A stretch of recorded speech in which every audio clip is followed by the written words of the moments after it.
Going Go See Richard today. We have a strip screw and we have a screw extractor set. So you can see I have a few of them here and I'm just sizing it up for here.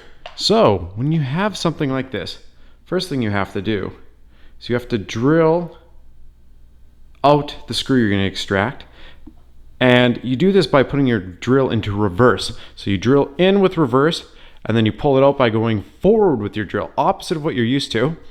And then we flip it around and we're going to pull it out with this end. Make sure your drill is on, of course, drill lowest setting possible, which is 2 for me, and on speed 1, so that way it goes slow and torquey when extracting a screw. If you go super quick, it might just go super quick, heat up the screw and completely destroy it. You want to do this slow. Again, in reverse still, after you've drilled that out. So we've drilled it out and it looks like that on the tip. You do not want to go too deep, otherwise you will wreck it. Let's see if this will work. Again, on an angle like this.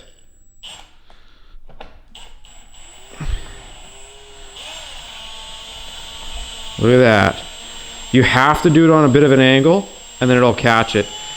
Now, if yours is just being too crazy and you're like, man, this sucks. Shoot some penetration fluid here. If you have body paint at risk, make sure you put a cloth. And again, drill straight. So the other end of this, which is that one that actually looks like it should be the grabber side, because this looks more like a drill bit than this, right? So first, like I said, you just drill it no deeper than this bit. Make sure, if you know the head, that you don't go too deep because you don't want to snap the head off. Okay, after you do that, then after you've drilled this in, flip it around to this, and no longer going straight.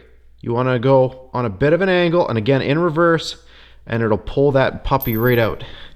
And again, if it's being stubborn, shoot with penetration oil. Another thing you could do, if it's accessible and you have a torch, heat the bolt first, just so it burns all the, if there's any Loctite or anything, it'll heat up and all that Loctite should disintegrate. Other than that, we got that stubborn bolt out. Sweet. Showed it to Mika and she snoot booped it, and look at that. Just her booping it with her snoot snapped the head off. That is what you call a close call. Good job, Mika. You did it.